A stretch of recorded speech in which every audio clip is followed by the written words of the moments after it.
Chapter 4 had blood, action, drama, and now we're getting into chapter 5 where Mr. Grym goes to meet Lord Hugo. So stay tuned for that. But first, go into the description and click on that link for a free epic fantasy ebook. It'll download right to you. You can also get the link to my latest novel, award-winning novel, The Shield of the King. And also remember to like and follow and share and all of that fun stuff. All right, let's get to it.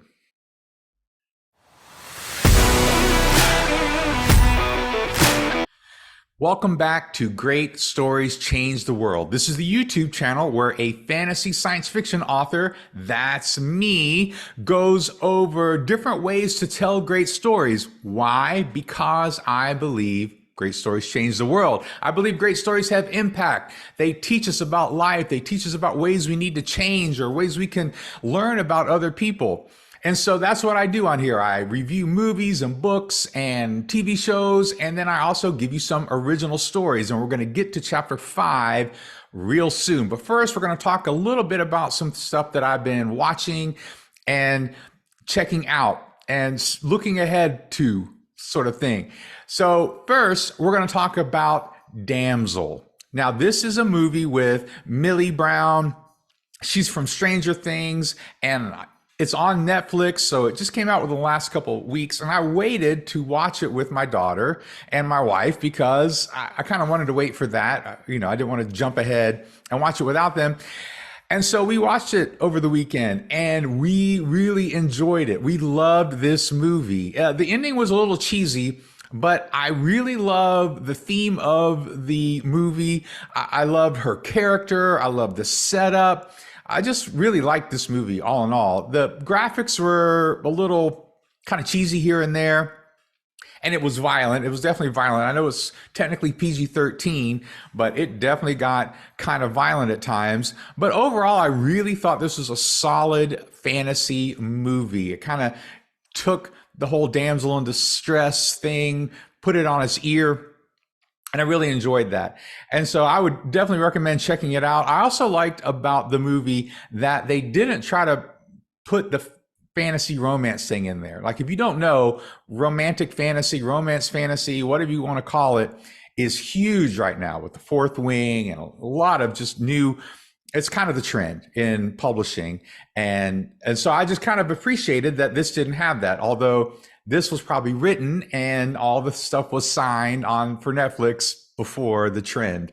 Okay, I get that. But I kind of appreciated that. It made it a little unique, and I thought they'd made some great choices writing-wise along the way. So definitely check it out. I've also been watching, we're about 5 episodes in to Shogun. Now, I am old enough, I may not look it, but maybe I do. I am old enough to remember the original miniseries, Shogun, that was around, I think, in the 70s. Now, if you don't know, back in the old days, they would make these miniseries on television, the networks, the main networks, ABC, NBC, CBS. They would make these miniseries, and if they were popular enough, they would replay them. Like you had Roots, you had The North and the South, you had all of these miniseries that they would produce, and basically they were like a series of movies, basically. Centennial was another huge one, although I think that one was TBS. Anyway, they would do these things, and now that they had them and they were popular, they would just replay them because you didn't have streaming and you couldn't just watch them anytime you wanted. So even though I didn't probably watch it in the 70s, by the time the 80s rolled around, Shogun was one of those that they would replay. And so I kind of have some nostalgia about this. It had Richard Chamberlain in the lead role, and it was cool with samurai and Japanese warriors and all that sort of stuff. So I've been looking forward to this, sort of a modern take on it, and I have been enjoying it. I thought episode 3 was a little weak, but it really kind of ramped up in episode 4, and episode 5 is really good. So it's definitely not for kids. It's a little bit more of adult with some violence and cussing and a little bit of nudity here and there, but it's a great watch, and I've been really enjoying it, and I've been looking forward to sort of a modern take on it. So that's been cool. I've also watched The Acolyte. There's the new trailer for Acolyte is out. That's going to be on Disney Plus. This is going to be a Star Wars show on Disney Plus over the summer, I think in June. And I actually really enjoyed it. Some people are complaining about that there's a red lightsaber and there's going to be a Sith in it. And, is this kind of going against the canon in the sense of, they in episode 1 when they talked about they thought the Sith had disappeared and where did they come from and all of this stuff. So I don't know about the criticisms, but the trailer looks super cool. I don't have a lot of confidence it's going to be great because I think a lot of the Marvel stuff has suffered and/or was really, really good. So I'm looking forward to that. But Ahsoka wasn't great, and some other things that Mandalorian season 3 had some definite issues, and Boba Fett had a lot of issues. So I don't have a lot of confidence it's going to be great, but I am looking forward to it. And of course, I'll watch it because I am a Star Wars nerd and geek. So I will definitely watch it. So you let me know what you think of any of these that you've checked out. Definitely the new Acolyte trailer. Put it in the comments and let me know what you think of it. But now we're going to get to the Henchman, chapter 5. This one's called Lord Hugo. And in chapter 4, if you haven't seen it yet, I'm going to give some spoilers if you haven't listened to it or whatever. Go back to the last episode and watch chapter 4. But in chapter 4, Mr. Grym met with Dana the bed coiner. And then when he left her, he was attacked by an assassin. And he had to deal with this assassin. And then when he gets back to Dana, she's dead. And that's where we pick up this story in chapter 5. And of course, she had given him this hint that maybe Lord Hugo was part of the plot and the action of abducting Lucas, who was Mr. Grym, who's the henchman.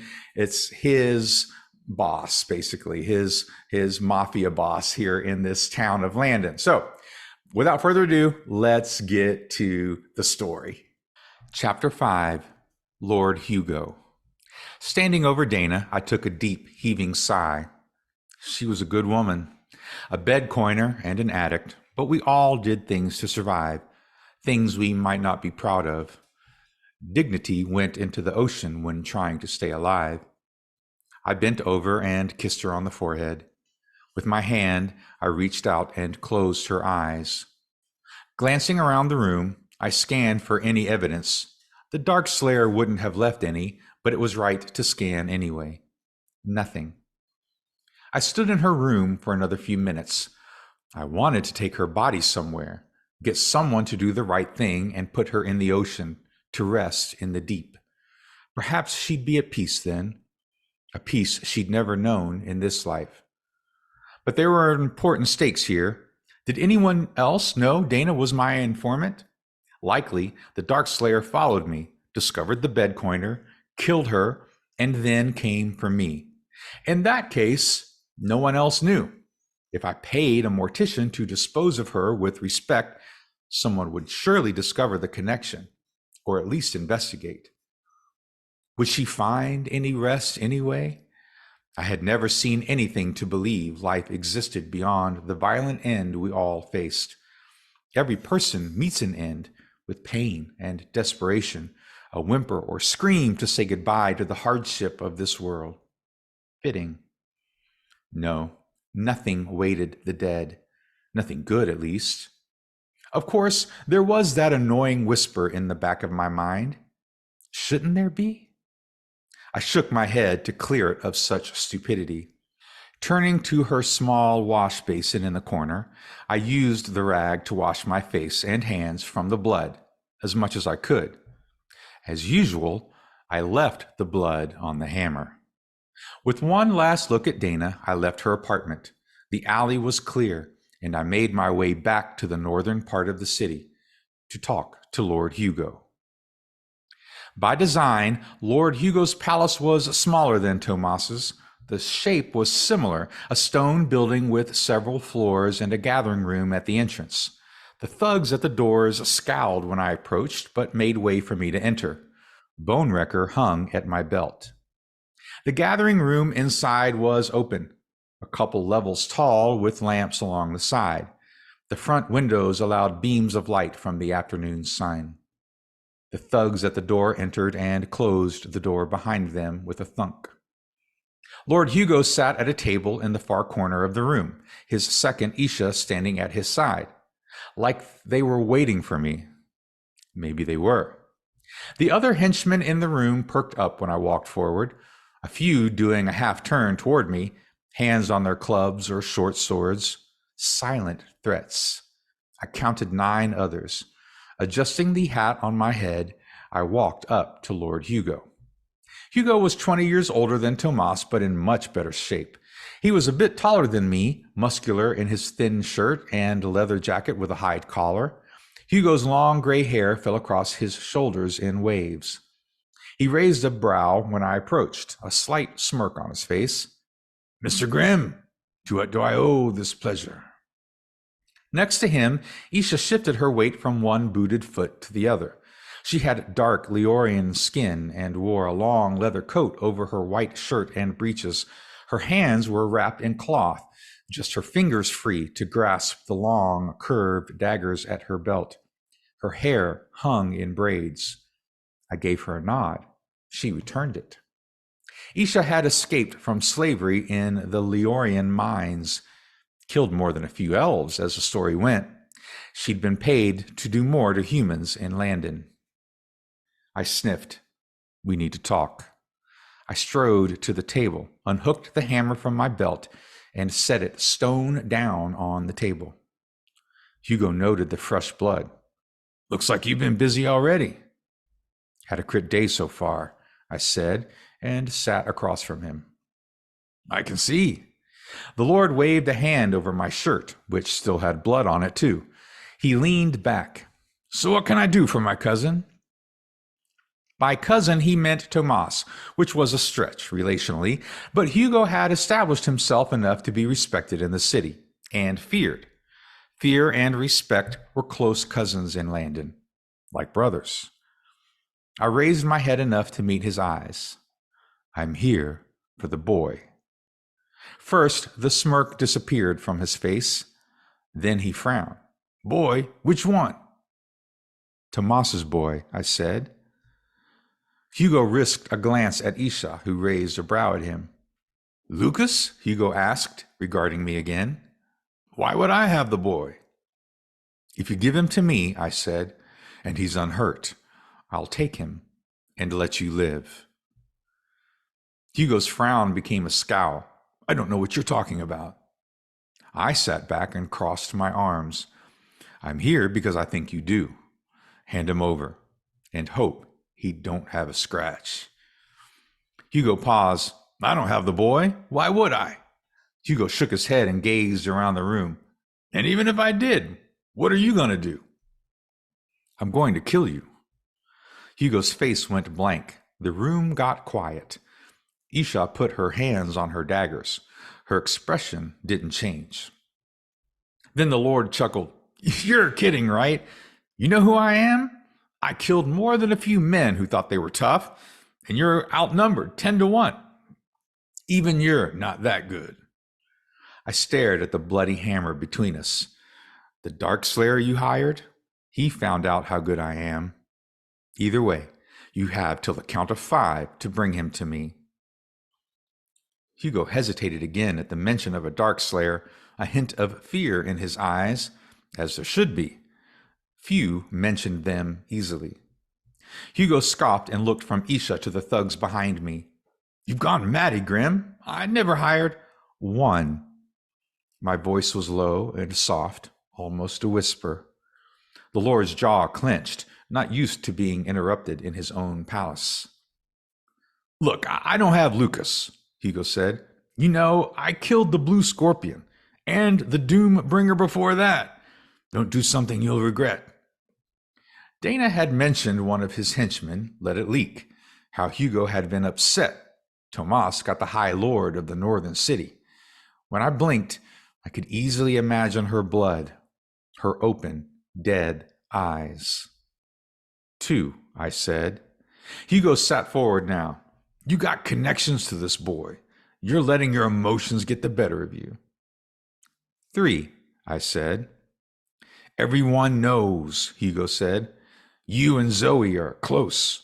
You trying to impress her or something? Tomas's woman? Wait till he hears. The room remained quiet. I let another heartbeat pass. 4, I said. Hugo bared his teeth. I don't have the boy, Grym. Don't do this. It won't end well for you. The next moment seemed to stretch, almost frozen in the tick of time. With the fresh and grisly memory of Dana dead in her own bed, I said the next word so quiet, many may have missed it, but they didn't. 5. Then it all went to crit. Well, that's chapter 5. Are we going to get some action in chapter 6? I think so. So stay tuned. Remember to like, follow, subscribe to my channel so you can get the next chapter coming right at you. And remember to just put in your comments what you think about this chapter and what you're looking forward to maybe in the next chapter, all right? I'll see you guys later. Peace.